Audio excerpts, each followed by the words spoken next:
Ahora invitamos al doctor Carlos López. Él es cirujano general y docente del Hospital Pablo Tobón Uribe y nos hablará sobre las estrategias para el manejo del trauma torácico penetrante. Vamos a hablar del trauma penetrante en el tórax y este es un tema que es fundamental para todos ustedes. Yo a mis estudiantes, a todos les digo, usted puede ser neurólogo, puede ser cardiólogo, puede ser neurocirujano, lo que usted quiera, pero en algún momento todos van a ser médicos generales y probablemente todos se van a enfrentar en algún momento de su asistencia a un servicio de urgencias con un paciente víctima de un trauma penetrante, un trauma cerrado de tórax. Y son ustedes, como vamos a ver al finalizar esta charla, los responsables de probablemente la mayoría del manejo. Muchas veces al hospital llegan pacientes ya con una sonda tórax, que nosotros lo único que hacemos es vigilarlo y nada más. El manejo lo inició el médico por allá en Amagá o en Titiribí o en alguna otra parte adecuadamente y el paciente salió adelante. Entonces, ¿será importante o no será importante saber manejar un trauma de tórax? Pues hay 140.000 muertes anuales por trauma y lo importante es que el 75% de todos esos traumas que tienen esa mortalidad son traumas penetrantes. Sin embargo, solo el 15% de los pacientes requieren manejo quirúrgico, o sea, solo el 15% de los pacientes que tienen una puñalada, una herida por arma cortopunzante, un trauma cerrado, aunque estamos hablando de trauma penetrante, solo el 15% va a requerir manejo quirúrgico, o sea, solo el 15% va a necesitar un cirujano. El resto se puede hacer en un servicio de urgencias o en un servicio de hospitalización. Por lo que, como les digo, es expedito que ustedes durante su entrenamiento aprendan a manejar, a entender y a solucionar la mayoría de las patologías traumáticas que tienen. Entonces, cuando yo soy médico y llega un paciente que es víctima de una agresión por arma cortopunzante o arma de fuego en el tórax, tengo unos objetivos muy claros y esos objetivos son universales para todos los pacientes y es asegurar la vía aérea si el paciente lo requiere, garantizar la ventilación y la oxigenación de ese paciente y, si es del caso, realizar la toracostomía. La toracostomía en un servicio de urgencias es responsabilidad del médico tratante. Y cuando usted está en su pueblo, el médico tratante va a ser usted. No, nadie lo va a remitir para que le pongan la sonda, no. El paciente debe llegar con una sonda tórax y ustedes son los responsables de eso. Espero que todos en sus rotaciones tengan la oportunidad de pasar sondas a tórax. ¿Y qué es lo llamativo? Que la mayoría, el 80 al 85% de nuestros pacientes van a responder con este manejo, que es asegurar la vía aérea, garantizar la oxigenación y drenar la pleura si hay que drenarla. Entonces las contusiones, los tórax inestables se van a solucionar con intubación y con una adecuada oxigenación. Los neumotórax, los hemotórax se van a solucionar con una sonda de toracostomía. Y pare de contar, el 85% de los casos no necesita nada más, no necesita un quirófano, no necesita un hospital súper, hiper, mega especializado, no, en un hospital pequeño se puede solucionar la mayoría de estos casos. Ahora, ¿cómo hacemos el enfoque? Como lo van a ver en el transcurso del día, todos utilizamos el ATLS, lleva muchísimos años, tiene evidencia de que su realización y su práctica sistemática son útiles para evitar errores y evitar lesiones olvidadas. ¿Qué hago? Como les enseñamos a los estudiantes de Bolivariana, oxígeno vena monitora. Todos los pacientes que lleguen politraumatizados, oxígenelos si es necesario, cójale una vena y monitorice al paciente. Y así se va a dar cuenta el estado hemodinámico en el que llega el paciente y qué es lo que usted tiene que priorizar en nuestro paciente. Entonces, yo les propongo 3 preguntas que se hagan cuando estén con un paciente víctima de una agresión en el tórax. Y es, ¿qué tipo de lesión tiene mi paciente? ¿El paciente está estable o el paciente está en paro o próximamente va a estar en paro? Si usted soluciona esas 3 preguntas, va a solucionar la mayoría de los casos en nuestra patología traumática. Se murió. Entonces, por ejemplo, este paciente llega al servicio de urgencias, víctima de una herida por arma cortopunzante. El paciente está estable, pero tiene esta radiografía, que evidentemente es una radiografía muy patológica. Tiene una radiolucidez, si lo ven en el lado izquierdo, con desviación del mediastino. Probablemente este paciente en los próximos minutos va a ser un colapso circulatorio y esto estamos ante un neumotórax a tensión, ¿cierto? Así el paciente clínicamente está estable, tiene signos radiológicos de que tiene un compromiso o va a tener un compromiso hemodinámico. Entonces, esta lesión, por ejemplo, es 100% territorio del médico que está en el servicio de urgencias. No tiene que esperar el cirujano para que la solucione. Entonces, el ATLS nos divide las patologías traumáticas en tres. Las lesiones que son mortales, las que son potencialmente mortales y las que no amenazan la vida del paciente. Si usted identifica esas tres patologías, esos tres subgrupos de patologías, tiene claro el manejo del trauma torácico y lo va a solucionar con completa fluidez.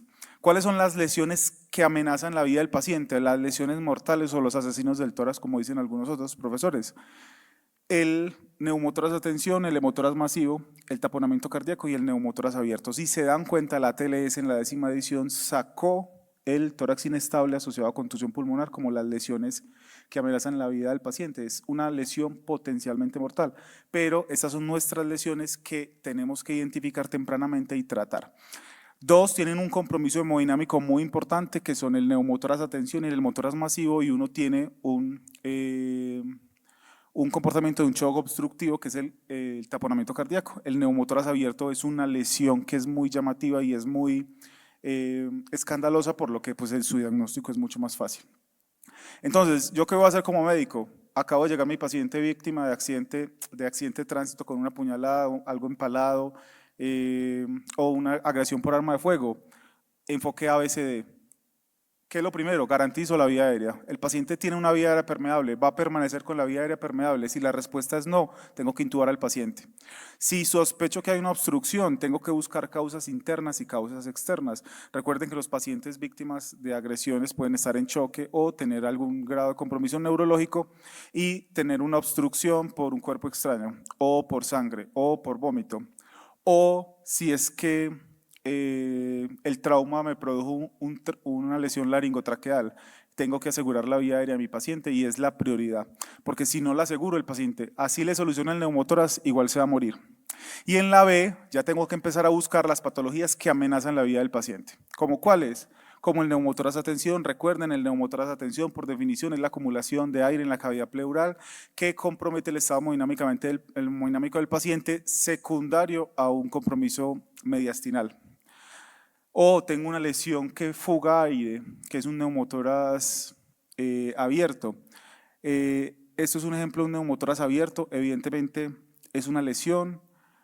A los estudiantes les gusta mucho la definición que es del diámetro mayor de 2/3 del diámetro anteroposterior de la tráquea. Yo les pregunto, ¿y cuánto mide su tráquea? No. Entonces, si es una lesión que fuga aire y que sopla aire, es un neumotórax abierto y se comporta como tal. ¿Qué tengo que hacer? El tratamiento del neumotórax abierto es cerrar la herida y ponerle una sonda, en el orden de poner la sonda y cerrar la herida. Porque si yo cierro la herida sin poner la sonda, voy a hacer un neumotórax a tensión. Esto es un apósito de 3 puntas que se utiliza en el ambiente prehospitalario. Ustedes están en el servicio de urgencias, idealmente deberían pasarle una sonda y cerrar la herida del paciente. ¿Listo? Y pues el control del sangrado. El hemotórax masivo o el hemotórax es la acumulación de sangre de forma aguda secundaria a la lesión traumática y es otra de las lesiones que potencialmente amenaza la vida del paciente. Específicamente, ¿cuál? El hemotórax masivo.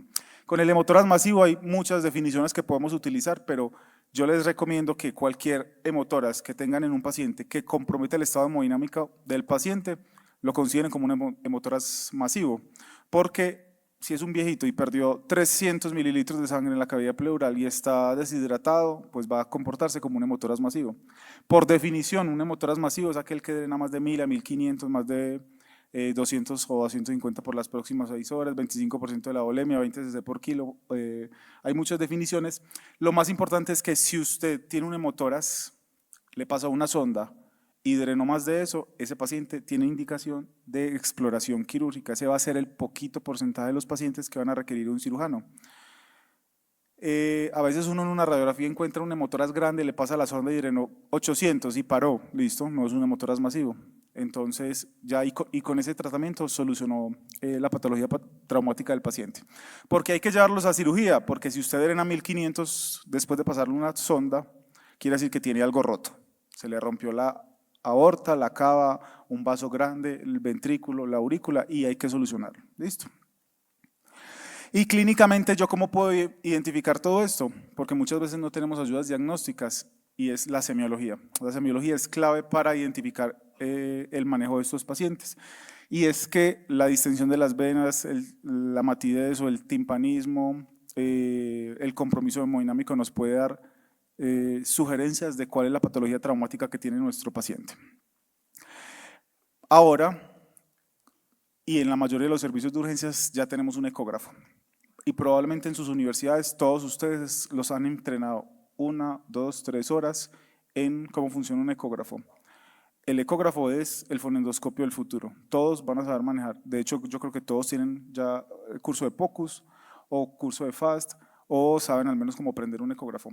Y esto es súper importante porque el FAST en los últimos 20 años ha ganado una prevalencia en el diagnóstico y en el manejo de las patologías traumáticas.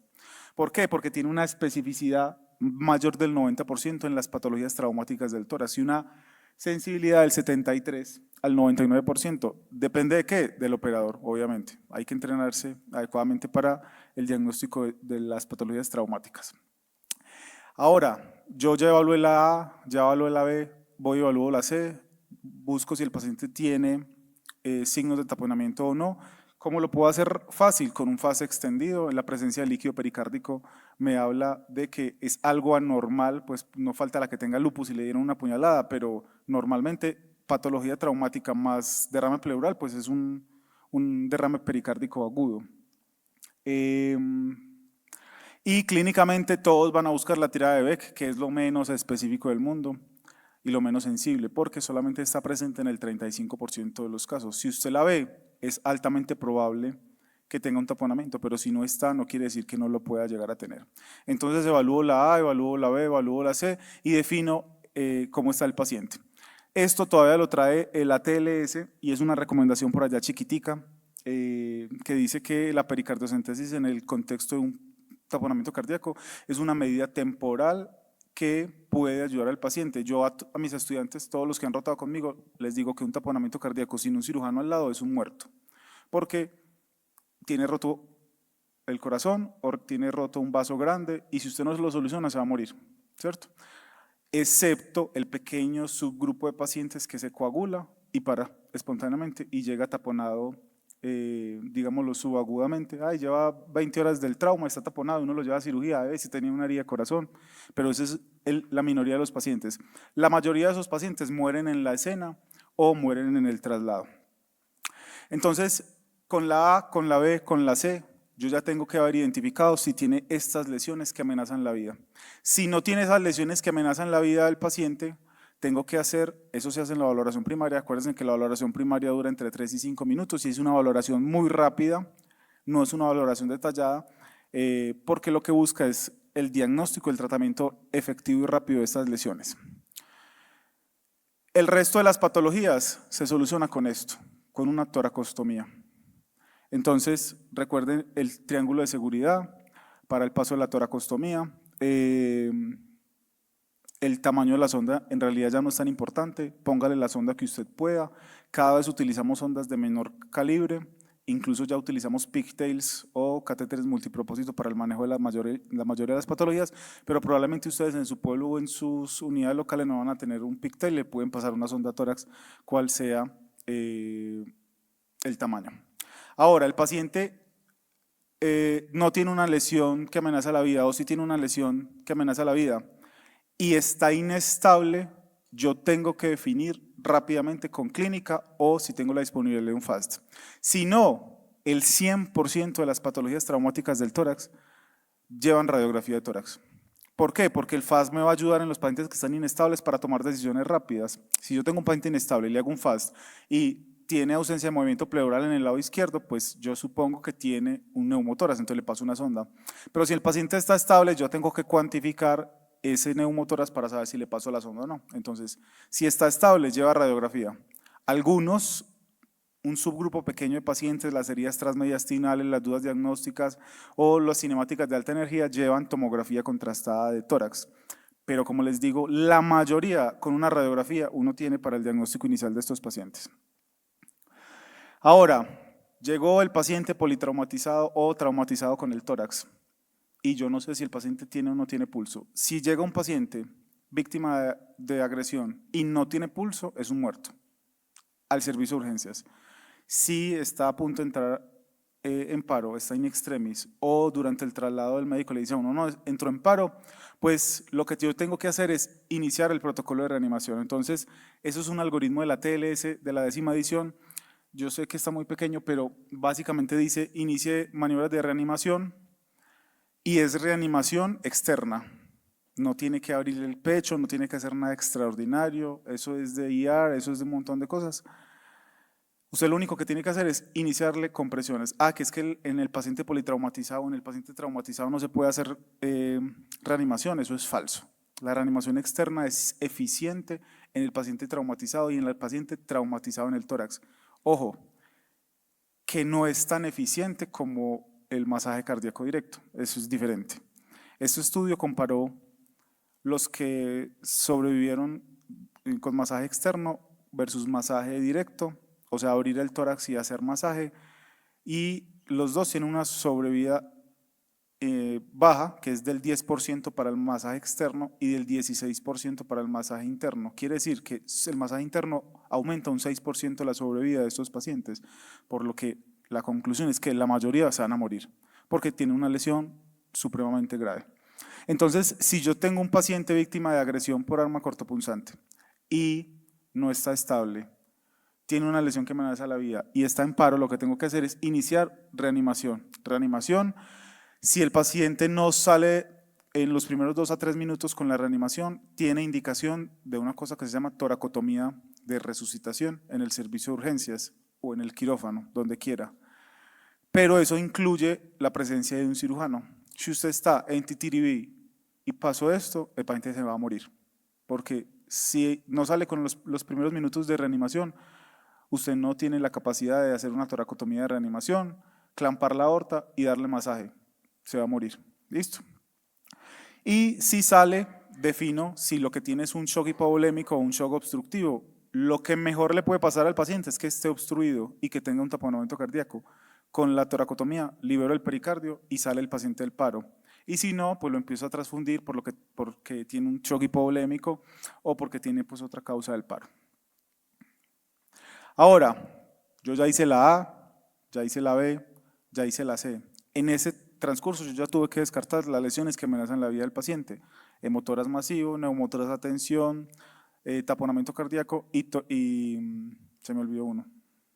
¿Cuál me falta? Neumotoras abierto, muy bien, está prestando atención.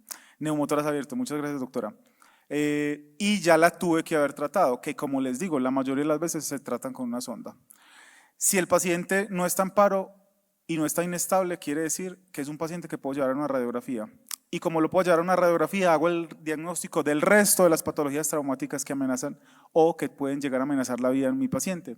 Y encuentro que neumotora simple, hemotoras, hemoneumotórax, contusiones, fracturas costales, que también se manejan con una sonda de toracostomía. La mayoría de las patologías se manejan con sonda de toracostomía, porque es probable que la mayoría de esos pacientes no requieren cirugía, porque los que tienen lesiones traumáticas penetrantes tan graves se mueren en la escena y no alcanzan a llegar al servicio de hospitalización o el servicio de urgencias. Por eso es que operamos tan poquitos pacientes con trauma de tórax y la mayoría se realiza en el servicio de urgencias. Entonces, estos pacientes con las indicaciones clásicas de paso de sonda a tórax, habrá muchas más, pero neumotoras asintomático mayor del 30%, hemotoras de 300 a 500, hemoneumotoras abierto, neumotoras en pacientes que vaya a transportar helicoportadamente que no tenga presurización, algunos neumotoras bilateral y hay algunas que están cada vez más controvertidas, pero básicamente tengo esta patología. ¿Qué hago? le paso la sonda a tórax y ya. Luego, ¿qué hago? Defino si se le puede retirar la sonda, si el pulmón está expandido, si drena poquito y el pulmón ya le cerró el huequito o no tiene fuga aérea o fisura broncopleural o alveolopleural, el paciente se le puede retirar la sonda tórax. Y con eso hice el círculo del manejo del paciente de trauma de tórax penetrante. Hice el enfoque, hice el diagnóstico, hice el tratamiento. Y probablemente en 3 o 4 días el paciente vaya a su casa sin la sonda de toracostomía. Y vuelvo y les digo, la mayor parte del manejo lo hicieron ustedes. El 80% de las veces uno recibe el paciente ya con la sonda, si le hace la radiografía, al tercer día se va para la casa. Son muy poquitos los que van a terminar en el servicio de urgencias. ¿Qué tienen que tener ustedes claro? ¿Qué pacientes hay que definirles rápidamente el manejo o la remisión primaria y qué pacientes son, digamos, retrasables? Y finalmente les quiero dejar este algoritmo. Es el paciente con trauma penetrante en tórax. Voy a definir las 3 preguntas que les hice. ¿Está inestable, está en paro o está hemodinámicamente estable? Si el paciente está hemodinámicamente estable, lleva radiografía de tórax. Si tengo la posibilidad, una ultrasonografía enfocada al trauma y si no, solo la radiografía de tórax. Y ahí defino si tiene patologías que amenacen la vida o no. La soluciono ¿cómo? Con una sonda tórax. Y si no tiene patologías que amenacen la vida, sino patologías potencialmente mortales, un neumotórax simple, una fractura costal, defino si requiere toracostomía. Si tiene una fractura costal, un tórax inestable, la mayoría de las veces se maneja con analgesia y absolutamente nada más. Si requiere paso de sonda tórax, ahí incluyen el hemotórax masivo. Usted tiene un hemotórax, le pasó la sonda, drenó más de 1500, va para cirugía. Y el resto, vigilancia de la sonda. Ahora, el que está hemodinámicamente inestable, ¿qué es lo que tengo que hacer? Oxígeno vena monitor, iníciele la reanimación, intúbelo si es necesario y si persiste inestable a pesar de esas medidas iniciales, defina clínicamente en la B si tiene neumotórax masivo, un neumotórax masivo, un taponamiento cardíaco o pues evidentemente si tiene un neumotórax abierto y soluciónelo, pásele la sonda, descomprímalo con la aguja o el apósito de 3 puntas y una sonda de toracostomía. Si no tiene nada de eso, el paciente va para cirugía, está inestable y tiene otra patología, probablemente va para cirugía. Y si el paciente está en paro, después de una puñalada o después de una herida por arma de fuego en el tórax, ¿usted qué tiene que hacer? Empezarlo a reanimar. Usted ya sabe que lo más probable es que el paciente muera. Si usted no está en un hospital que tenga un cirujano, usted le empieza reanimación. Si sale súper bien, devuélvase y defina. ¿Patologías que amenazan la vida? No. ¿Patologías potencialmente mortales? No. Otra causa, tiene un TEC, tiene una lesión abdominal inadvertida o tiene otra cosa, está intoxicado y búsquele la causa. Y si no sale del paro, pues nada, le hace la necropsia y ya. Como conclusión, es sumamente importante que el diagnóstico temprano de esas lesiones sean hechas por ustedes. No esperen a remitir el paciente para que el cirujano o el médico de otro nivel le haga el diagnóstico. El diagnóstico se hace clínico, el diagnóstico de la mayoría de esas patologías es clínico. Y a veces uno toma conductas sin ni siquiera tener suficiente evidencia clínica, a veces simplemente con la sospecha. Aquí, en los pacientes que están en paro, el tercer paso es, si el paciente no sale del paro, usted puede que tenga un neumotórax y no se haya dado cuenta.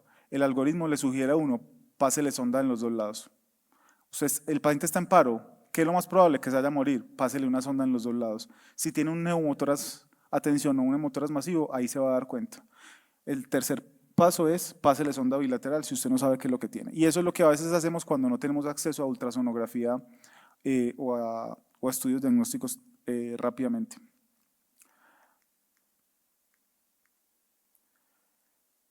Dos, el médico general tiene que estar en la capacidad de pasar una sonda tórax. Tiene que estar en la capacidad. Como tiene que estar en la capacidad de atender un parto, como tiene que estar en la capacidad de suturar una herida, como tiene que estar en la capacidad de interpretar un electro. Eso hace parte del resorte de los médicos generales y de los médicos del servicio de urgencias. La toracostomía es un procedimiento, todos los que han hecho toracostomía saben que es un procedimiento que en realidad es un procedimiento simple, es un procedimiento que no es una cosa muy compleja, simplemente es quitarle el miedo y ya. Y siempre realicen un enfoque simple y organizado. A todos mis estudiantes, todos los que han rotado conmigo, siempre les digo lo mismo, no hay especialidad más lógica que la cirugía. Si usted tiene un hueco, sutúrelo. Si usted tiene un roto, tápelo. Si usted tiene sangrado, párelo y ya soluciona la mayoría de las patologías. Eso es lo que hay que hacer cuando uno es cirujano, solucionar las cosas que vaya encontrando. Muchas gracias. Espero que les sirva para su formación y para su práctica clínica y nuevamente felicitaciones a los organizadores de este evento. Muchas gracias.